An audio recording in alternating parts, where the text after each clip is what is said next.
Well, today I want to talk to you about cause and effect. One day I ate during the dinner rotten food. Next day I fell sick.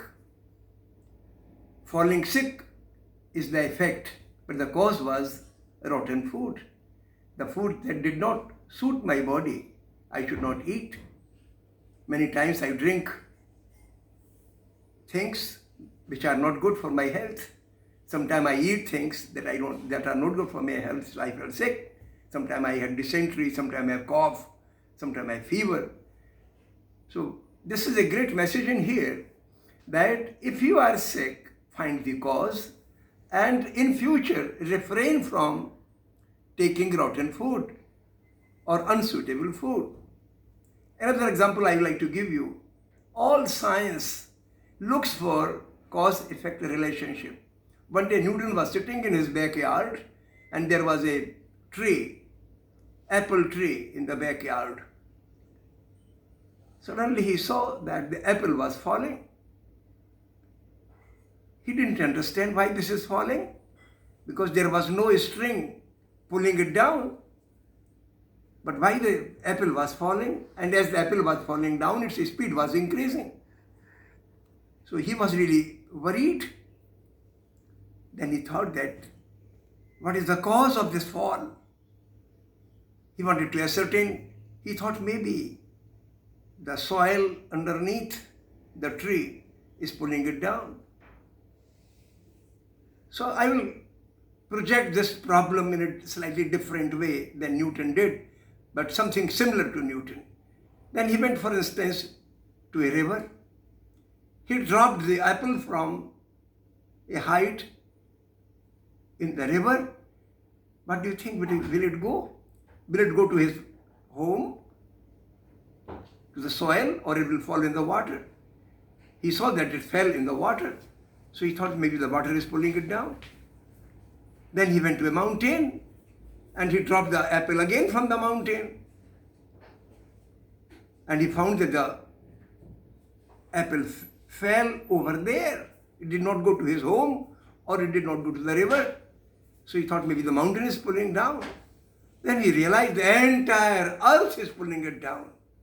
This was a great message. So by trying to find out the cause of fall, he discovered the law of gravitation.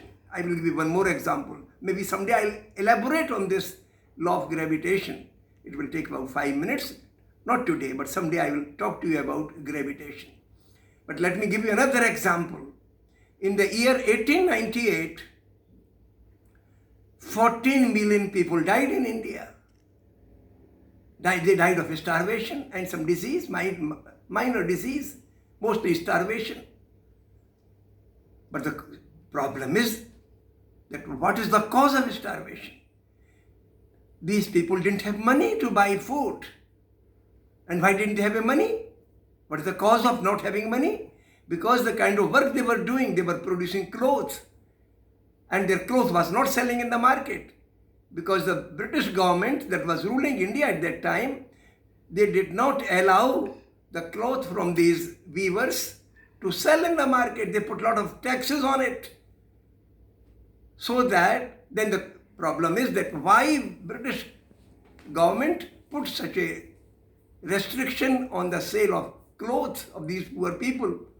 The cause was that in England, to where this British belonged, they had built big machines and they wanted to sell their clothes in India. So they didn't want any competition, any clothes of Indian people to sell in India. So as a result, due to the rise of big machines or big mills in England, Indian weavers became jobless. They had no work and consequently they had no money and hence they could not buy food and they died. So it's a chain of causes. Sometimes there is a single cause, sometimes there is a chain of causes. And Gandhi realized that if we want India to rise above starvation, then we need to change the policy of the government, and he led the freedom movement. I think someday we'll talk about it. So cause and effect is very important in politics, it's very important in personal behavior, and it's very important in science. All science, all polity is based on this. Very nice talking to you, and we'll talk later. Bye.